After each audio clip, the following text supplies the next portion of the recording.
ఆసిఫాబాద్ జిల్లా వాంకిడి మండలం దాబా గ్రామానికి చెందిన గురుకుల విద్యార్థిని శైలజ మృతి పట్ల బీఆర్ఎస్ వర్కింగ్ ప్రెసిడెంట్ కేటీఆర్ తీవ్ర విచారం వ్యక్తం చేశారు. వాంకిడి గురుకుల విద్యాలయంలో ఫుడ్ పాయిజన్ కి గురై 20 రోజులుగా నిమ్స్ ఆసుపత్రిలో చికిత్స పొందుతూ శైలజ సోమవారం మృతి చెందింది. శైలజ మృతికి రాష్ట్ర ప్రభుత్వమే కారణమని కేటీఆర్ మండిపడ్డారు. విద్యార్థులు తల్లిదండ్రులు ధైర్యంగా ఉండాలని, అవసరమైతే తమను సంప్రదించాలని కేటీఆర్ సూచించారు. విద్యార్థులు ఎవరైనా అనారోగ్యం పాలైతే తమను సంప్రదిస్తే ప్రైవేట్ ఆసుపత్రిలోనైనా చికిత్స చేయించి కాపాడుకుంటామని భరోసా ఇచ్చారు.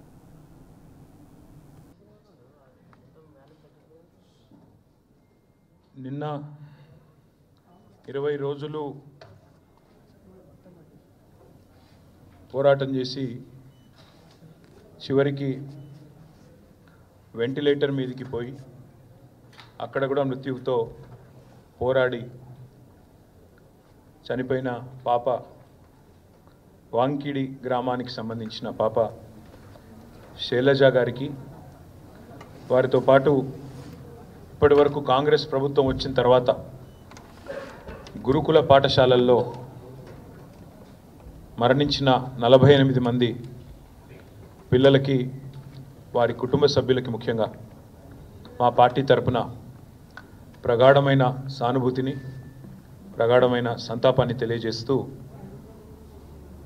నిజంగా కూడా ఈ ప్రభుత్వం కనీసంగా పేద పిల్లలు ఎవరైతే తల్లిదండ్రులు ప్రభుత్వమే తల్లిదండ్రి చూసుకుంటుంది మా పిల్లల్ని అని చెప్పి భావించి గురుకుల పాఠశాలకు పంపిస్తారో, ఆ గురుకుల పాఠశాలల్లో ఈరోజు 48 మంది పేద పిల్లల ప్రాణాలు కోల్పోవడానికి ఈ ప్రభుత్వం ఖచ్చితంగా కారణమైంది. ఇవి మామూలు మరణాలు కావు.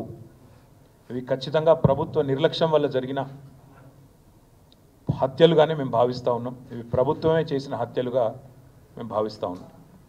నాకు బాగా గుర్తుంది, నా నియోజకవర్గమైన సిరిసిల్లలో ఎల్లారెడ్డిపేట గ్రామానికి సంబంధించి ఒక బాబు ఇట్లాగే గురుకుల పాఠశాల కోరుట్లలో చనిపోతే నేను పోయి ఆ కుటుంబాన్ని, ఆ తల్లిదండ్రిని పరామర్శించి వచ్చిన.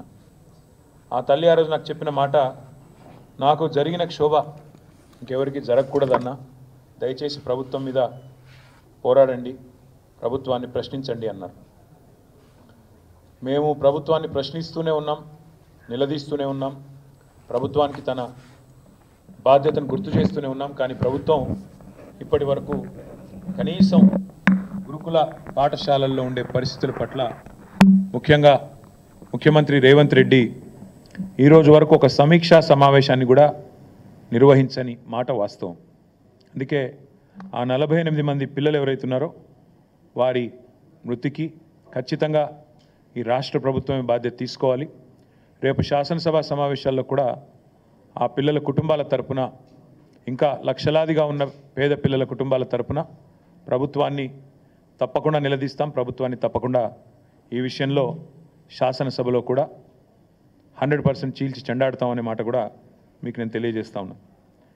అట్లాగే పిల్లలు కూడా నిబ్బరంగా ఉండండి. దయచేసి కష్టాలు, ఇబ్బందులు కొన్ని ఉండవచ్చు, కానీ ఆత్మహత్య చేసుకునే పరిస్థితి లేదా ఏమన్నా తీవ్రమైన అనారోగ్యం పాలైతే, అవసరమైతే బీఆర్ఎస్ పార్టీని సంప్రదిస్తే మిమ్మల్ని ప్రైవేట్ హాస్పిటల్లో కూడా చేర్పించి మిమ్మల్ని కాపాడుకునే ప్రయత్నం మేము చేస్తాము. తప్పకుండా అట్లాంటి పరిస్థితి ఎక్కడన్నా ఉంటే తల్లిదండ్రులు కూడా భయపడవద్దని, బాధపడవద్దని, వారికి కూడా నిబ్బరంతో ఉండాలని చెప్పి కూడా ఈ సందర్భంగా వారికి విజ్ఞప్తి చేస్తూ ఉన్నాం.